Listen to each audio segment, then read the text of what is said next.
오늘 우리에게 주시는 하나님의 말씀은 로마서 15장 1절부터 13절 말씀입니다. 로마서 15장 1절부터 13절 말씀 함께 읽겠습니다. 믿음이 강한 우리는 마땅히 믿음이 약한 자의 약점을 담당하고 자기를 기쁘게 하지 아니할 것이라. 우리 각 사람이 이웃을 기쁘게 하되 선을 이루고 덕을 세우도록 할지니라. 그리스도께서도 자기를 기쁘게 하지 아니하셨나니 기록된 바 주를 비방하는 자들의 비방이 내게 미쳤나이다 함과 같으니라. 무엇이든지 전에 기록된 바는 우리의 교훈을 위하여 기록된 것이니 우리로 하여금 인내로 또는 성경의 위로로 소망을 가지게 함이니라. 이제 인내와 위로의 하나님이 너희로 그리스도 예수를 본받아 서로 뜻이 같게 하여 주사 한 마음과 한 입으로 하나님 곧 우리 주 예수 그리스도의 아버지께 영광을 돌리게 하려 하노라. 그러므로 그리스도께서 우리를 받아 하나님께 영광을 돌리심과 같이 너희도 서로 받으라. 내가 말하노니 그리스도께서 하나님의 진실하심을 위하여 할례의 추종자가 되셨으니 이는 조상들에게 주신 약속들을 견고하게 하시고 이방인들도 그 긍휼하심으로 말미암아 하나님께 영광을 돌리게 하려 하심이라.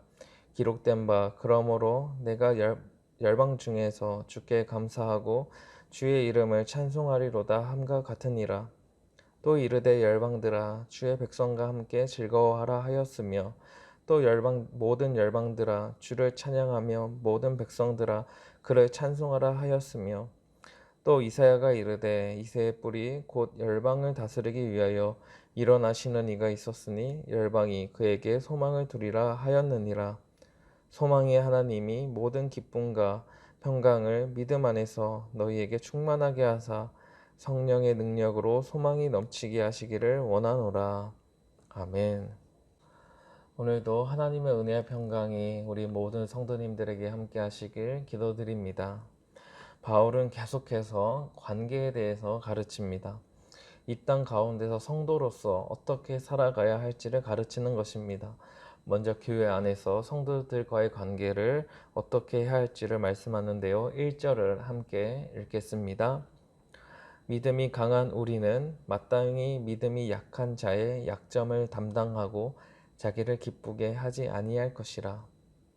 교회 안에는 믿음이 강한 자가 있고 반면 초신자들이 있습니다. 믿음이 강한 사람의 눈에는 믿음이 약한 자의 단점이 그 약점이 보이기 마련입니다. 믿음으로 살아가지 못하는 모습이 분명히 있기 때문입니다. 그러한 약점이 보일 때 지적하지 말고 오히려 담당하라고 말씀합니다. 공동체 안에서 이러한 의도는 구약 성경에서부터 찾아볼 수 있습니다. 구약 성경에서도 공동체 안에 약한 모습을 가진 고아와 과부 또 나그네를 잘 돌봐주라고 말씀합니다. 강하신 하나님께서 약자인 이스라엘을 지켜주신 것과 같은 의미가 됩니다. 약점을 가진 자를 무시하거나 업신여기지 말고 그들의 약점을 채우고 도와주라는 것입니다. 자기를 기쁘게 하지 말라고 말씀합니다. 우월감에 사로잡히지 말고 약한 사람을 기쁘게 해주어야 합니다. 더 나아가 이웃을 기쁘게 해주어야 합니다. 2절과 3절을 함께 읽겠습니다. 우리 각 사람이 이웃을 기쁘게 하되 선을 이루고 덕을 세우도록 할지니라. 그리스도께서도 자기를 기쁘게 하지 아니하셨나니 기록된 바 주를 비방하는 자들의 비방이 내게 미쳤나이다 함과 같으니라. 교회는 성도들과의 관계뿐만 아니라 지역사회의 이웃들과의 관계도 신경 써야 합니다. 그들을 기쁘게 해주라고 말씀합니다. 그들을 기쁘게 함으로써 선을 이룰 수 있는 것입니다. 교회가 지역사회에 있어야 될 이유를 보여주고 있습니다. 선을 이루고 덕을 세우는 것입니다. 교회가 독선적인 모습을 보이는 것은 오히려 그리스도의 사랑을 좁게 만들 뿐입니다. 교회들만 기쁘고 교회들만 즐거운 세상이 되는 것이 아니라 교회를 통해서 이웃과 함께 즐거워해야 합니다. 예수님께서도 자기 자신을 기쁘게 하지 않으셨습니다.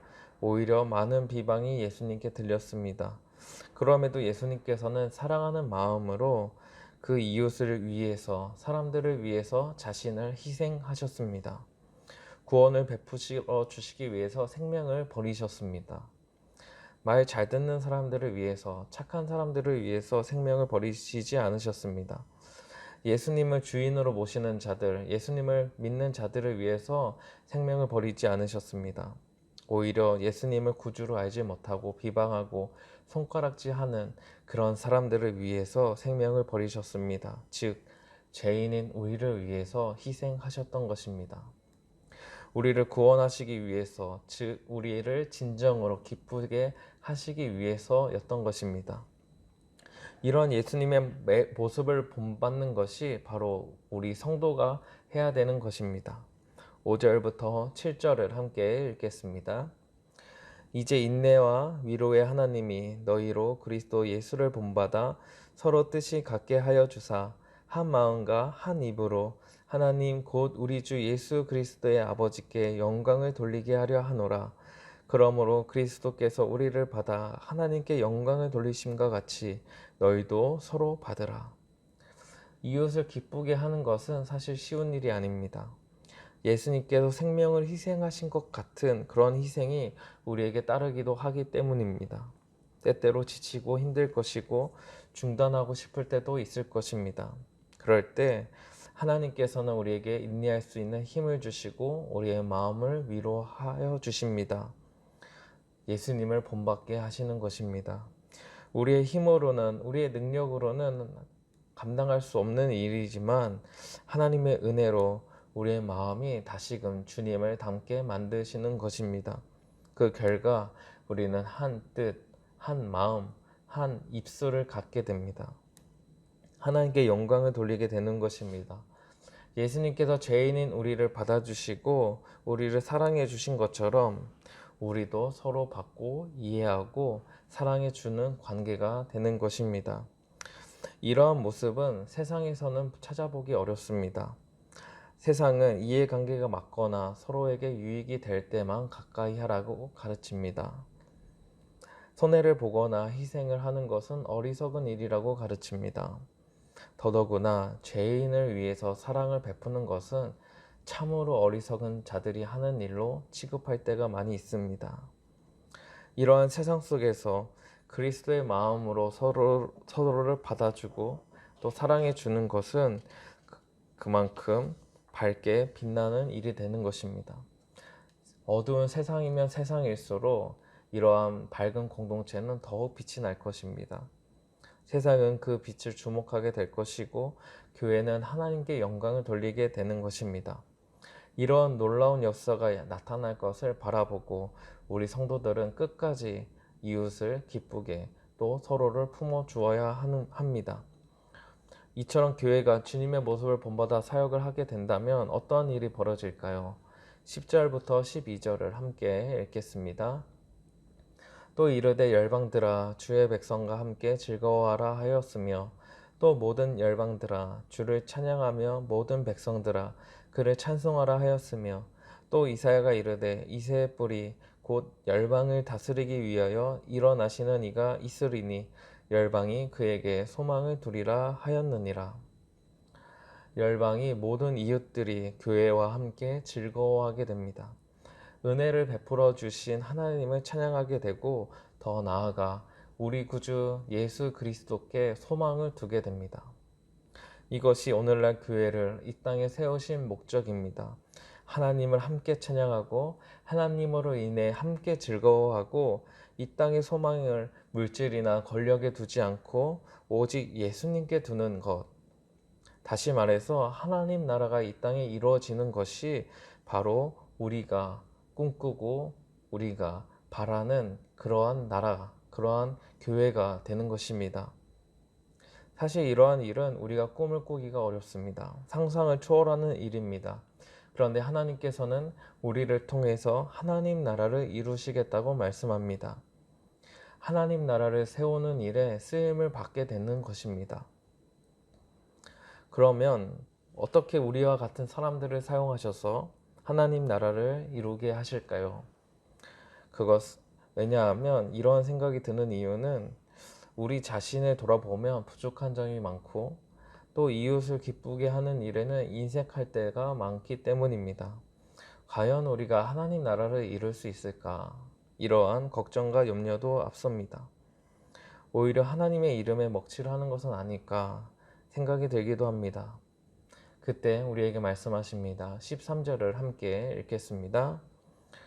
소망의 하나님이 모든 기쁨과 평강을 믿음 안에서 너희에게 충만하게 하사 성령의 능력으로 소망이 넘치게 하시기를 원하노라. 소망을 주시는 하나님께서 우리에게 기쁨과 평강을 주십니다. 충만하게 하십니다. 사람이 언제 기뻐할 수 있을까요? 그것은 꿈을 꿀 때입니다. 소망을 가질 때 절망적인 상황에서도 우리는 기뻐할 수 있습니다. 하나님께서 우리에게 소망을 주시고 또 그 마음에 기쁨과 평강을 충만하게 하신다고 말씀하셨습니다. 이 말씀을 믿을 때, 이 말씀을 우리의 마음속에 새길 때 하나님께서는 우리를 통해서 하나님 나라를 이루시는 소망, 그 꿈을 꾸게 하시고 그것을 이루게 하십니다. 사랑하는 성도 여러분, 지금 이 시기가 참으로 어렵습니다.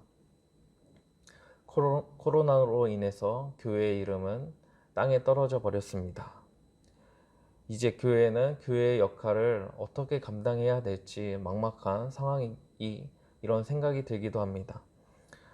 그리고 다른 이웃을 살핀다는 건 역시 지금 쉽지가 않습니다.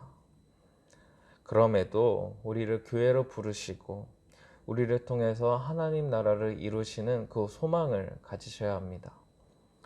우리는 연약하고 부족한 것이 많고 허점투성이라 할지라도 우리를 통해서 하나님 나라를 이루신다고 분명히 말씀하셨습니다. 우리를 교회로 부르셨고 우리를 이곳에 세우신 이유가 분명 있습니다. 우리 교회만 잘 먹고 잘 살자 이러한 틀에서 벗어나서 이웃과 함께 특별히 어려움을 겪고 있는 그 자들을 찾아가는 그런 사랑을 가지고 나아갈 때 지금 지탄받았던 모든 한국 교회가 회복되고 모든 열방이 하나님의 은혜를 경험하게 되고 우리가 함께 찬양하고 함께 즐거워하는 날이 올 것입니다. 모든 사람이 예수 그리스도에게만 소망이 있다는 사실을 알게 될 것입니다.